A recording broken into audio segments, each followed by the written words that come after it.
we've got a very special guest that's got to talk some Michigan football with us. We've got Brandon Brown, publisher of Wolverine Digest from Sports Illustrated. You guys, this is huge. Welcome, Brandon. We are so happy to have you and talk some Michigan football. Hey, How Brandon, are you? How are you, man? I'm pretty good. That's quite the introduction there. This is huge. I'll take it. I'll take it. I'm ready to roll. How you guys doing today? Good. All right, Brandon, I gotta start off with Michigan. 4-0 this season. Obviously 2-4 last year. They had a rough start. It was a COVID year. It was tough to really make an assessment, but all we knew really was this team didn't look all that great. And now we're heading into year 7 under Harbaugh. They're 4-0. They've got a big game against Wisconsin on the road this week. Walk us through expectations. I know there wasn't much going into the year, but now they're sitting comfortable in the AP polls. They're 4-0. They've got an away game to a Wisconsin team that was just embarrassed by Notre Dame. Then they follow that up with a stubborn Nebraska team. It's not going to get any easier for Michigan from here. What are your expectations going forward? They've shifted a little bit. I'm not going to lie. I mean, I had them, I thought the Washington game would be tougher week 2. They just aren't very good. I mean, they come out week 1 and lose to Montana. Then Michigan beats them by 21 at home. I mean, that was a game I thought would be pretty tricky. I actually had them losing that game coming into the season, and then once the season started, I shifted a little bit. So they're already beyond my expectations a little bit, but you mentioned it. I mean, last year wasn't very good. Things were broken. Jim Harbaugh cleaned house, brought in a whole new staff, and there haven't really been any bumps in the road yet. I mean, last week, the second half was pretty ugly, but a win is a win. They are 4-0. They're number 14 in the country. And Wisconsin looks beatable. That's a place Michigan hasn't won in a long time. And Wisconsin has certainly had Michigan's number over the last couple years. So I think Michigan's got a shot. The game's essentially a toss-up. I mean, when you look at the spread and the betting numbers. But Wisconsin, like you said, got beat pretty handily by Notre Dame, got beat at home by Penn State. So, yeah, I mean, Michigan, before the season started, I wasn't sure what to expect. And now it literally looks like they could win every game on their schedule, which is pretty crazy if you think about how last year looked and all the changes and all the unknowns coming into the season. But it's a testament to this new young staff getting the guys ready. And so far so good in the win-loss column anyway. But there's definitely some concerns heading into Camp Randall this weekend with the passing game and the kind of the offense as a whole. But Wisconsin looks pretty beatable this year, so we'll see what happens. Thanks for joining us, Brandon, number 1. Number 2, me and Adam always bicker all the time about how important October 30th is when Michigan faces Mel Tucker and the Spartans at Spartan Stadium. In your opinion, what could possibly be the repercussions of Jim Harbaugh if he were to lose his second straight game against Mel Tucker? Yeah, that is not a good look. I mean, if Michigan goes through the season this year and, wins the games that, quote unquote, they should win, the teams that, the Rutgers of the world, Northwestern, Maryland, those are games that Michigan should win pretty much every year. Finishes 8-4, maybe even 9-3, but 2 of those losses are to, again, Michigan State and Ohio State. That's, I don't know, year 7, Jim Harbaugh would be 0-for at that point again against Ohio State, and now under 500 against Michigan State and 0-2 against Mel Tucker, he's in a rebuild. That's not a very talented team. They're certainly better this year than they were last year. The last year's loss was awful. I mean, that was a terrible loss for Michigan inside the Big House, 22-something point favorite, whatever it was. That would be a really bad look. I mean, no matter how many wins there ends up being at the end of the year, if you lose to your 2 biggest rivals, in year 7 against Mel Tucker, who's just trying to get it figured out still, that would really, really be a bad look. It'd be hard to defend that. Again, no matter how many total wins there are, having losses to those 2 teams would be a bad look for Jim Harbaugh in year 7. Brandon, thank you again. I would like to ask you about your thoughts on Jim Harbaugh's time here at Michigan so far. I've been maybe one of the few that have really, I don't want to say defended Jim Harbaugh, but put his first 6 seasons into perspective. I compare them to Dabo Swinney's first 6 years. Very similar records, very similar bowl appearances, very similar 10-win seasons. But what I don't like is Jim Harbaugh hasn't figured out the quarterback situation.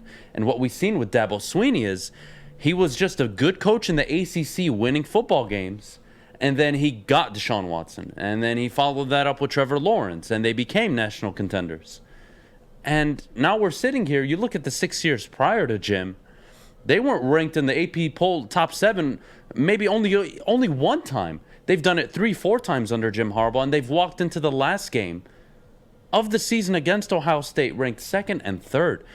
It's a really tricky situation for me to get my mind around. What are your thoughts on Jim Harbaugh so far at Michigan?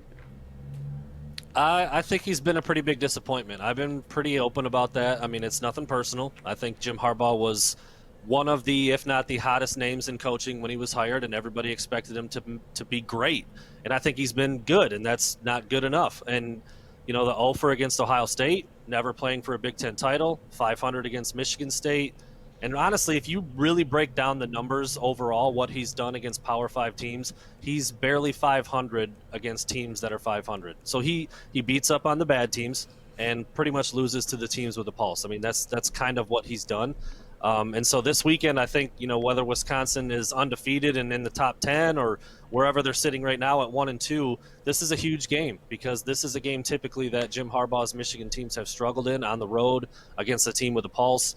And he was hired to do bigger things, and he hasn't done those things. I mean, it's not like we ever saw like the outline of his contract or if there was a checklist on it, but he was hired to be competitive with Ohio State, get back on the right side of things against Michigan State, and compete for Big Ten titles. And he's 0 for all of those. So I don't know. I mean, I think it speaks volumes when you look at him heading into year 7. His contract is cut in half. His buyout is essentially eliminated. I know it was a COVID year, but this isn't how it was supposed to look. That's my pretty strong opinion. He was hired to be better, and he's just come up short in all the biggest areas of what he was hired to do. I do agree from that standpoint. What I would push back with is you look at his strength of schedule since he's been at Michigan. It's nearly double any Michigan head coach has ever experienced the 20 years prior. Now, again, I don't want to be the guy making excuses for Jim. You need to beat Ohio State at least once since you've been here. You can't lose these measly games to Michigan State. You can't lose to an Indy. Like, these games are bad. He has really bad losses on his resume. You can't hide from that. And before the season ever started, I said if he lost to Michigan State, it is more of a fireable offense immediately than losing to Ohio State. I already know Ohio State's the better program. I already know they have better talent. That doesn't tell me anything. Ohio State's been dominating this rivalry for the last 30 years. I know this already. It doesn't tell me much. But, yes, to your point, he was brought in to beat Ohio State. He was brought in to win a Big Ten championship, and he hasn't delivered yet. So, although I can point out all the good things maybe he's done, there are glaring holes in his time here at Michigan. But before we let you go, I got to ask you one more question. I'm already on board of having at least the conversation. I'm not saying we have to make a decision this week, but I think there needs to be a bigger conversation in Ann Arbor about J.J. McCarthy and Cade McNamara. And my thoughts on Cade McNamara are I think he can lose you games 100%. I really do. And I also think he can't win you games. And that's not a good situation to be in as a head coach. Like, if I don't game plan perfectly and everything doesn't go well, we have a really bad chance of losing, and you can't dig me out of a hole. I don't want a quarterback like that. And I look at J.J. McCarthy, yes, a freshman, yes, probably doesn't know the entire playbook, but at least I get more dynamic play out of my quarterback. And the team is already down Ronnie Bell, so they're already limited enough. I think J.J. McCarthy's the better option, although I think Jim Harbaugh will play it safe and probably stick with Cade. What are your thoughts on this? Yeah, I mean, you can make an argument to go with JJ and just, see what the young guy's got. He's certainly got more arm talent. He's more mobile. He's the future. You could make a pretty strong argument. You might as well get him in there and see what you got, because through 4 games, Cade has not been good. I mean, there have been some stats that have come out since the Rutgers game wrapped up that you just can't even – you almost can't believe they're real. The only teams in the country throwing the ball less than Michigan are Army, Navy, Air Force, the 3 service academies who run the triple option. Cade McNamara goes 1 for 5 for 7 yards in the entire second half of a very competitive game against Rutgers. Cade McNamara now ranks 15th in the Big Ten in pass attempts. There's only 14 teams in the Big Ten, so he's now behind 2 quarterbacks at Illinois. Brandon Peters and Art Sikowski have both thrown the ball more than Cade McNamara has. It's just I know he's been against Northern Illinois. He only played a half. I get it, but it doesn't matter. Look at the game plan. Look how they've approached things. You know, Jim Harbaugh said before the season that Cade McNamara's best talent is making everyone around him better, and there's no way he believes that, because that's not how the game's been called. That's not what they've asked him to do. They've gone in a shell. You know, if that Rutgers game was 4 or 5 minutes longer, that might be a loss, at least in overtime. I mean, they weren't stopping him in the second half, and they weren't doing anything on offense. So to get back to your original question, I mean, if you go away from Cade McNamara now, he's going to be the 5th quarterback in a row that Jim Harbaugh has recruited and will have transferred. He's not going to stick around. I mean, if you bench him now, you go to JJ, he's gone. He's out of there.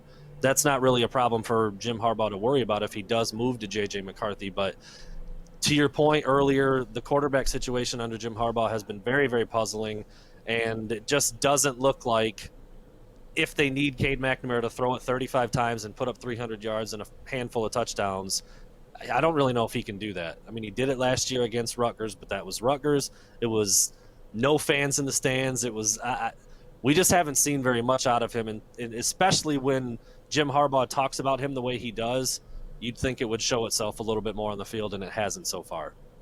Yeah, Brandon, it's always been odd under Jim Harbaugh. It seems like the backup quarterback was always better than the starting quarterback for some reason.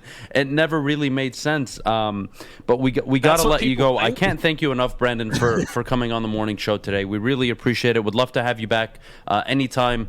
Just shoot us a text. Great guest. We really appreciate your insight, and thank you for answering all of our questions. We'll talk to you soon, hopefully, and enjoy your weekend, and hopefully Michigan comes out with a win against Wisconsin this weekend. We'll talk to you soon, Brandon. Take care. All right. Thanks a lot, guys. Appreciate you having me on. All right. Yeah, thanks, Brandon.